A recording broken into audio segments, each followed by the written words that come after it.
করে যেতে পারলে মহামায়া। পরে যোগমা হাত ছাড়িয়ে দিয়ে দেখা এক যোগ লাগিয়ে দিচ্ছে। সেই যোগমা গোবিন্দের পাশে শুনে বলছে, হে গোবিন্দ, তোমার না কারো তরির প্রয়োজন? এক কাজ করো প্রভু, এই দেখো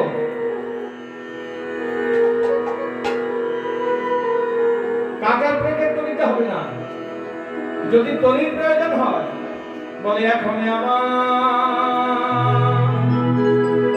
আমার দেহ তরি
কাকার প্রেকের তরি নয়, দেহ তরি। কি দিয়ে বানাবেন? এই তরিটা বানাবেন কি দিয়ে? আগে বিবেক, তারপর ভজনের এক একটা করে স্তব এগুলো। হরি ভজনের এক একটা করে স্তব। বিবেক বই ডাক দিয়া হরি করে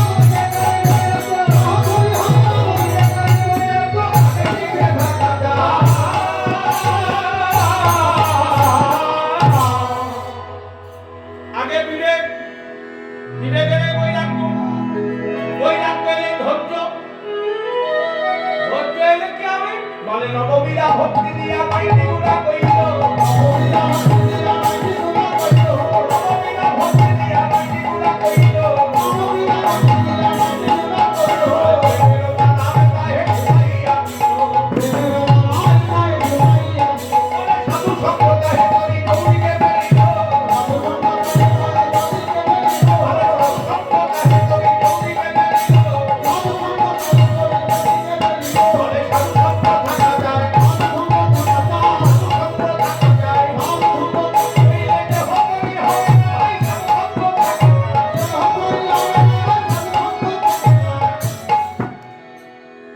সাধু সঙ্গ হাই তুললে হবে, সাধু সঙ্গ চাচা হাই তুললে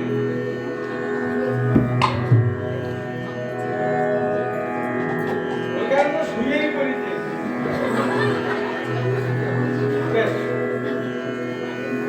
শুয়ে শুয়ে শুয়েও হবে, এত কষ্ট করে তো শুয়ে আছে বাড়ির এত ভালো ভালো বিছানা করে বাদ দিয়ে এখানে এখানে শুয়ে আছে কম ব্যাপার। যাই হোক, সাধু সঙ্গ কাকে বলে?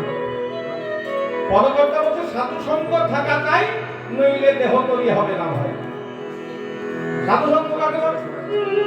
সাধু হয়ে বেরিয়ে চলে যাওয়া সাধু সঙ্গ? সবাই যদি সাধু হয়ে বেরিয়ে চললে চলবে? সাধু সঙ্গ কাকে বলে? সাধু সঙ্গ সর্বশাস্ত্রে কয়, সর্বশাস্ত্রে কয়, নবমাত্র সাধু সঙ্গ কৃষ্ণ প্রাপ্তি হয়। নবমাত্র সাধু সঙ্গ কৃষ্ণ প্রাপ্তি হয়। সাধু সঙ্গ এই যে আমরা একত্রিত হয়ে রাত 12টার সময় কীর্তন শুনছি, এটা কলিযুগের সব থেকে বড় সাধু সঙ্গ। এর থেকে বড় সাধু সঙ্গ হয় না। সাধু সঙ্গের ফল কি শুনবেন? আপনাদের একটা সময় আছে তো? সারা রাত বই নিতে হবে না, এখন বললে আপনি সেটা একদম ঘুমিয়ে পড়বি। আমি একটা জায়গায় কীর্তন করতে গিয়েছিলাম জানেন, তা রাস্তার মাঝে কীর্তন, লম্বা চড়া রাস্তা, মাঝে একটা হরি মন্দির বানানো আছে, কীর্তন হবে। দিনের বেলায় পৌঁছেছি ওখানে, ঠিক বিকেল সময় কিছু সব কয়েক হাজার খাটিয়া লাগানো আছে, সেখানে কীর্তন হবে। আমি বললাম ও এগুলো কি হবে? বলছে কেন কীর্তন শুনবো? কীর্তন শুনবে তো খাটিয়াতে কি হবে? বলছে কেন? এতদিন সারাদিন এত আত্মীয় স্বজন কুটুম বাটুম কাটাকাটি, আমরা গিয়ে হরিবারে ঘুমবো, আর আমি বলছে আপনি কীর্তন করবেন?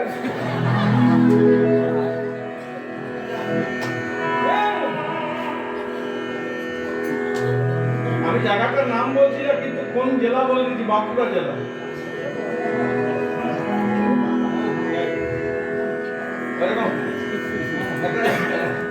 গেছিলাম কীর্তন, ঠিক সেরকম আপনার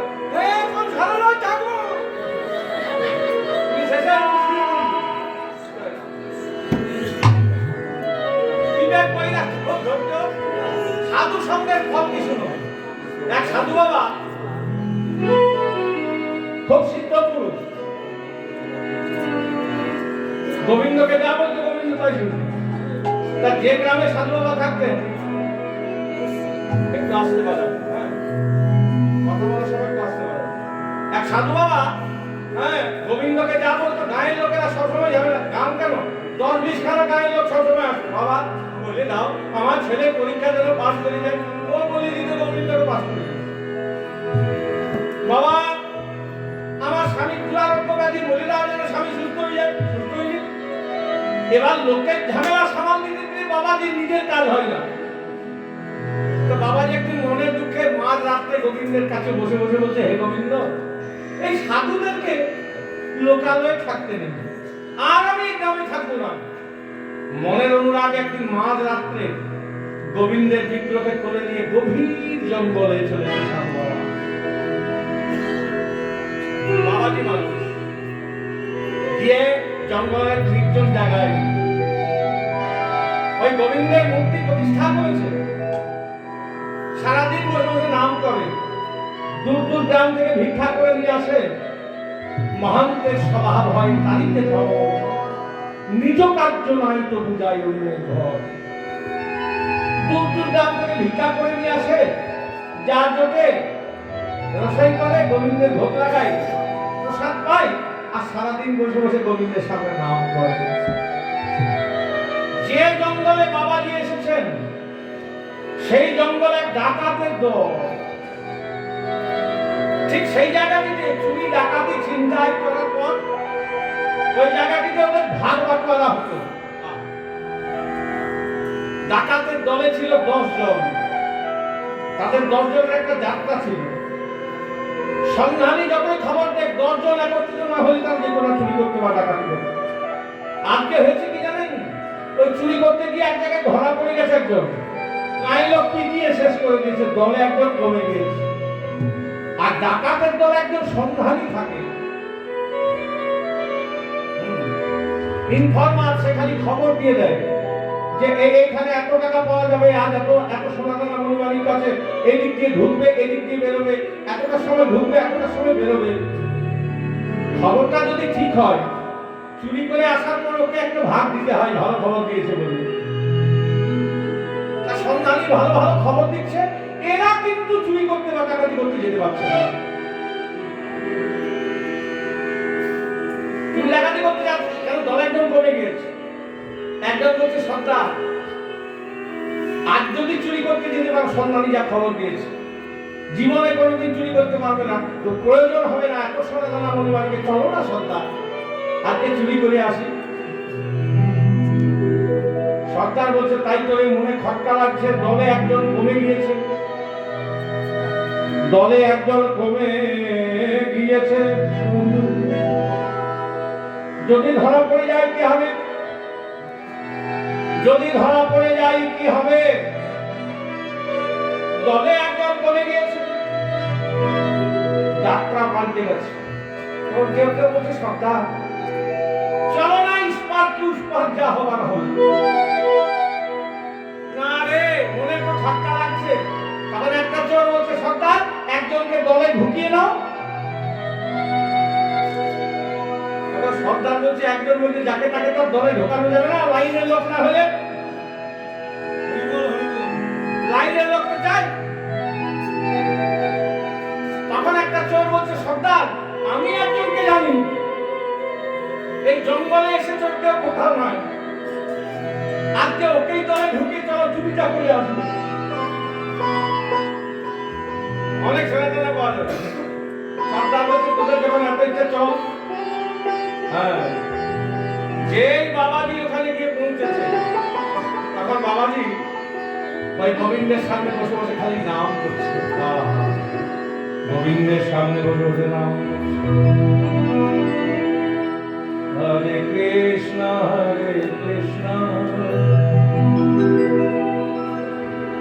কৃষ্ণ কৃষ্ণ হরে হরে, হরে রাম রাম রাম হরে হরে, হরে কৃষ্ণ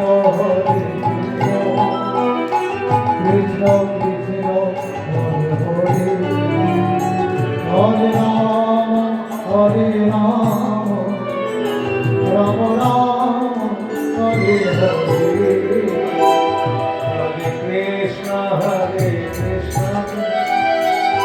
কৃষ্ণ কৃষ্ণ হরে হরে, হরে রাম রাম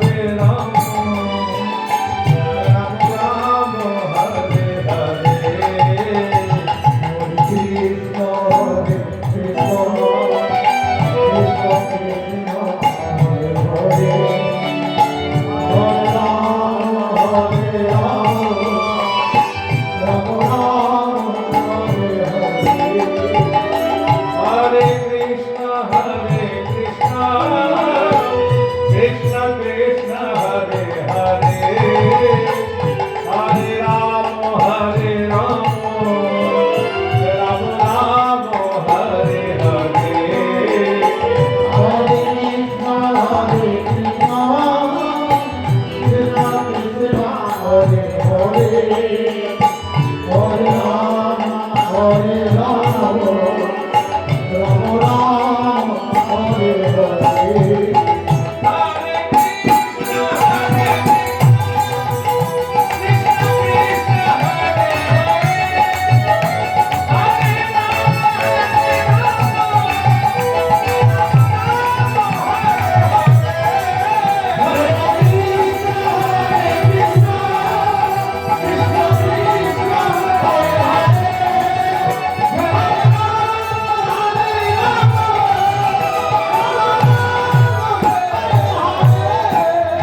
বাবাজি সামনে এসে বলছে, "এই, কে তুই?" বাবাজি চক্ষু মিলিত করে ঘোষণা করছিল, চক্ষু মিলিত করে দেখছেন, চক্ষু মিলিত করে দেখছে বাবা কারণে দেখছে বাবাজি ভয় ডক্টর করে কাঁদছে। আর বাবাজি বলছে, "ওগো, আমি গোবিন্দের সেবায়, তোমরা কে গো?" বলে, "দেখতে পাচ্ছি না, হ্যাঁ দেখে বুঝতে পারছি না, আমরা ডাকাতের দল।" বাবাজি তখন আরো ভয়ে কাঁপছে, তোমরা আমার কাছে নিজের জন্য এসছো, তোমাদেরকে তো দেবার মতো আমার কাছে কিছু নাই। বলে, "শোন, তোর কাছে কিছু নিতে আসিনি, তোকে নিতে এসেছি।" বাবাজি তখন ভয়ে আরো কাঁপছে, আমাকে নিয়ে কি করবে? আরো ভয় বাবাজি ঠক ঠক ঠক করে কাঁপছে। বলে, "দেখো ভাই, আমি কি করলাম? বল, তুই যে জঙ্গল আছিস, কার অনুমতিটা? যেটা আমাদের জঙ্গল। বলে, "আমি গোবিন্দের অনুমতিতে আছি।" বলছে, "সব গোবিন্দ গোবিন্দ মানে না, বুঝলি, এইখানে থাকতে গেলে আমরা যা বলবো তাই করতে হবে।" তখন বাবাজি ভয় ঠক ঠক করে কাঁপছে, বলছি, "কি করতে হবে আমার ছেলে দাও?" বলে, "কি করতে হবে মানে? সারাদিন যা খুশি কর, আজকে সন্ধ্যায় তোকে আমাদের সঙ্গে চুরি করতে যেতে হবে।" বাবাজি তখন কাঁদছে, বলছে, "হে গোবিন্দ, কি ঝামেলায় পড়লাম? নির্জনে ভজন সাধন করতে এসে যদি চুরি করতে যেতে হয়, এর থেকে মরে যাওয়া হলে বলো। ভাই, আমি সাধু মানুষ, আমাকে নিয়ে কি লাভ?" বলে, "লাভ লোকসান তোকে দেখতে হবে না, সারাদিন যা খুশি কর, সন্ধ্যাবেলায় আসবো আর তোকে সঙ্গে নিয়ে যাবো।" বাবাজি চিন্তা করছে এটাই গোবিন্দের ইচ্ছা হবে। সারাদিন গোবিন্দের সামনে বসে বসে কাঁচা বসে, "হে গোবিন্দ, এদের মনটাকে একটু পাল্টে দাও গোবিন্দ, হে গোবিন্দ, এদের মনটাকে একটু পাল্টে দাও।" সন্ধ্যেবেলায় টানতে টানতে নিয়ে গেছে বাবাজিকে চুরি করতে। সেদিন যা সোনা দানা পেয়েছে, আজ এতদিন ধরে চুরি ডাকাতি করছে, এত সোনা দানা কোনোদিন পায়নি। এবার জঙ্গলে সেই জায়গাটিতে সে ভাগ করা হচ্ছে। তা সবাই মিলে ভাগ করার পর বাবাজিকে এক ভাগ দিয়ে বলছে, "এই বেটা সাধু, নিয়ে যা, যা, এই ভিক্ষা টিক্ষা করতে হবে না, যা পেয়েছিস 3-4 পুরুষ খেয়ে শেষ করতে পারবে না।" বাবাজি বলছে, "দেখো ভাই, আমারও তো প্রয়োজন নাই, তোমরাই নিয়ে যাও।" কিন্তু আমার ছেলেরা তখন একটা চোর বলছে, "সর্দার,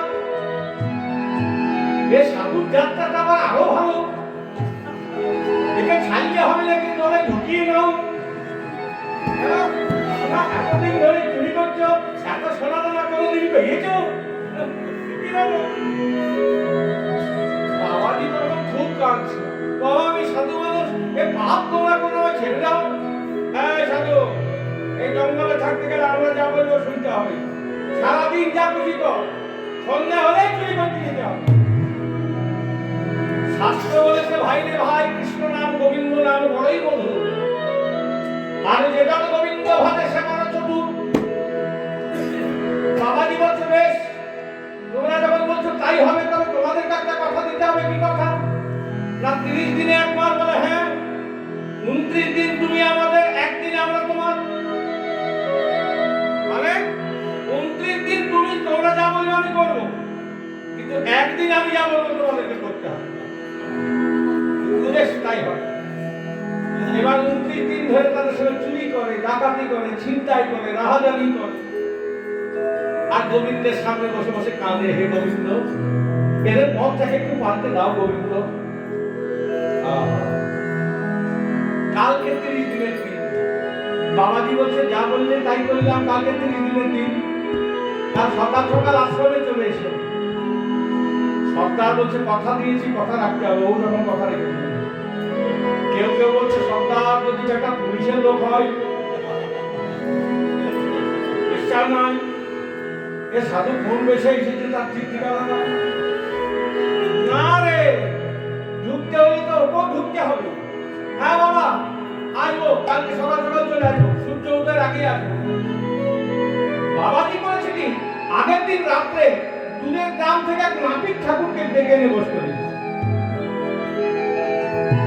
এবার এরা সব চলে এসেছে ঘুম থেকে উঠে, বলছে সব সারি সারি বসে পড়ো, যা বলবো তাই করতে হবে। এরা সব বসে পড়েছে। নাপিত ঠাকুরকে বলছে চুল দাড়িগুলো সব কামিয়ে দাও, আর মোটা মোটা চৈতন্য রেখে দাও। চুল দাড়ি কামিয়ে দিস, এই মোটা মোটা চৈতন্য স্নান করে না, স্নানও করেছে শীতকালের দিন, শুষ্ক বসন দিয়েছে, তিলক করে নিয়েছে। এবার কোন কোন চোর আয়না নিয়ে মুখটা দেখছে আর বলছে সর্দার ঘরে গেলে চিনতে পারবি তো, একই রূপ হইল সর্দার। মালা পরিয়ে দিয়েছে। বাবাজি বলছে আহারের সময় আহার পাবে, বিশ্রামের সময় বিশ্রাম পাবে। সারি সারি বসে পড়া করে তুলসী মালা দিয়ে দিয়েছে, নামে ঝোলা দিয়ে দিয়েছে, তাতে একটা তুলসী মালা বলে একবার করে ঘোরা আর একবার করে আমার সঙ্গে সঙ্গে নাম করো। পদ্মাসন হয়ে বসে আছে। কোন কোন চোর বলছে সর্দার লাভই হলো, কি লাভ হলো? এই যে ঝুলিটা না, ওই তাড়াতাড়িতে চুরি করতে করতে ছোট ছোট দামি দামি জিনিসগুলো হারিয়ে যায়, সব রুটি লাগু একটু কাজের জিনিস। এবার বলছে বাবাজি বলছে একবার করে মালা ঘোরার নাম করো, সবাই মিলে এক মনে নাম করছে। আর ওই রাজ্যে যিনি রাজা ছিলেন তিনি প্রত্যেকদিন একটা করে বৈষ্ণব সেবা দিতেন, তারপর রাজকার্য আরম্ভ করতেন। 10 দিন কোনো বৈষ্ণব হয়নি, বন্ধ আছে রাজকার্য। শৈল সমন্তদের করতে যেখান থেকে খাঁটি বৈষ্ণব খুঁজে নিয়ে এরা দেখছে মোটা মোটা চৈতন্য, মোটা মোটা তুলসী মালা, হ্যাঁ মোটা মোটা ছিল। খাঁটি বৈষ্ণব যদি নিয়ে যেতে পারি তাহলে রাজার কাছে পুরস্কার পাবো। এবার রাজার লোক এসে দাঁড়িয়ে বলছে বৈষ্ণবগণ আমাদের মহারাজ বৈষ্ণব সেবা থেকে 10 দিন বঞ্চিত আছে, কৃপা করে রাজদরবারে গিয়ে যদি চরণ ধুলো দেন। এবার একটা চরণ বলছে বোঝো সন্তান বোঝোই বা, এবার রাজার লোক, এবার ওইখানেই বিচার হবে। সন্তান বলছে বলে তো ওরও হবে, কোনো চিন্তা নেই। বাবাজি চিন্তা করছে, রাজা যেতে বলেছে, গোবিন্দের ইচ্ছা হলে হ্যাঁ আমরা যাবো রাজবাড়িতে, শীঘ্রই ব্যবস্থা করো। ডাকাতের দল বলছে একটা নাম হবে সর্দার, কি না রাজবাড়িতে গেলে ঢুকবার আর বেরোবার রাস্তাটা জানা হয়ে যাবে, পরে চুরি করতে সুবিধা হবে। সোনার পালকিতে বসে নিয়ে যাচ্ছে, আশ্চর্য হয়ে গেছে। কোন কোন চোর বলছে সর্দার সোনার গয়না রেখেছো, পালকি রেখেছো, এ আমাদের পরম সৌভাগ্য। গিয়ে নাম করতে করতে নিয়ে গেছে, মহারাজ মহা মহোৎসব শুরু করে দিয়েছে, নাম যাগযজ্ঞ চলছে,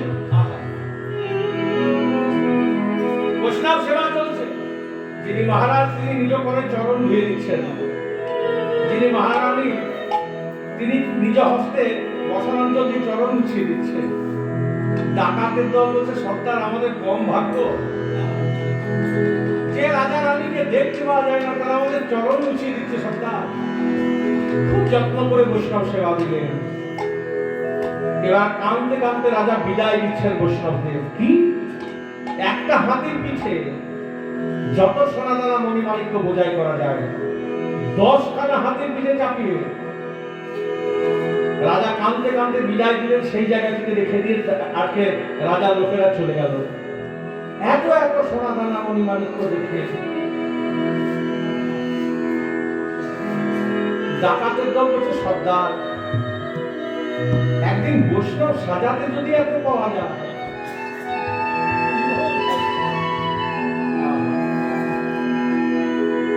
তার কাছে যেটা আশায় বাবাজি বসে তার কাছে তো তুচ্ছ, জলে ফেলে দিচ্ছেন।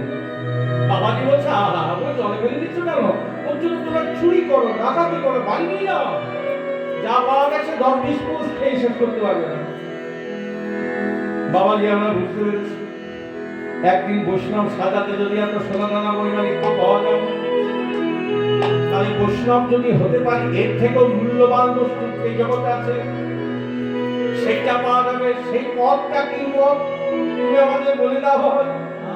এই বলে চরণে ধরে সেই নটি চোর বাবাজির চরণে ধরে কাঁদছে। বাবাজি তাদের দীক্ষা দিলেন, তাদের নামে মতি হলো। নটি চোরের চর্যবৃত্তি চলে গেল। বাবাজির সঙ্গে সঙ্গে সেই গভীর জঙ্গলে বসে বসে তাদের নামে মতি হয়ে গেল, তাদের কৃষ্ণ কৃপা হয়ে গেল, তারা সাধু হয়ে গেল। তাহলে ওই নটি চোর একজন সাধু সঙ্গ করলো, নটি চোর সাধু হয়ে গেল। একদম অসৎ যদি সৎসঙ্গ করে, অসৎ সৎ হয়। যাদের খুব লক্ষ্য রাখবেন সঙ্গটা আপনাদেরও ভালো হয়। আর যা করেন করেন, যেমন সঙ্গ করবেন সেরকম ফল হবে। মিশিরির ঢালা, একটা মিশিরির ঢালা। খুব ভালো করে শুনুন, আজকে রামকানাই খুব ভালো ভালো জিনিস বার করে দিচ্ছে। একটা মিশিরির ঢালা, তাকে যদি লবণ জলে ডোবানো হয়, ডুবিয়ে কিছুক্ষণ রেখে দেওয়ার পর তাদের যদি খাওয়া হয় কেমন লাগবে? নোনতা। কেন ঢালাটা তো কিসের? নোনতা কেন লাগবে?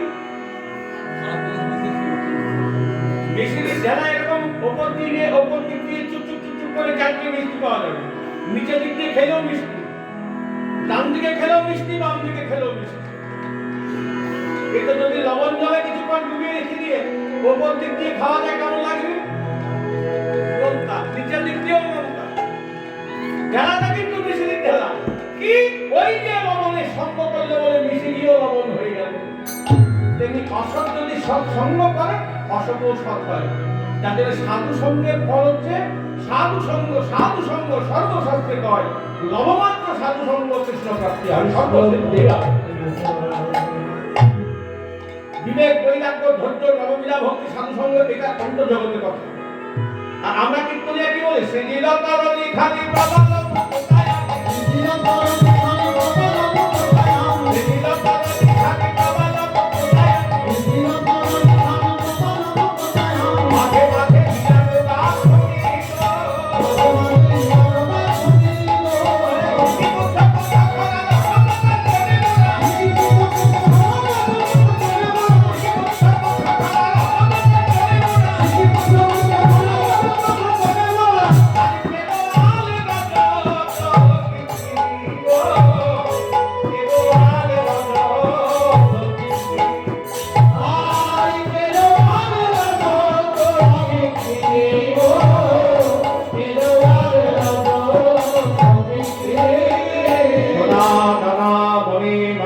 জহর কান্না দিয়ে তরিখানা সাজিয়েছেন, বাঁশি বাজিয়েছেন, বৃন্দাবনে বাঁশি বেজেছেন। বাঁশি কে কি রূপে শুনল? যার যেমন ভাব তার মিলাম। মা যশোদা শোনে বাঁশি,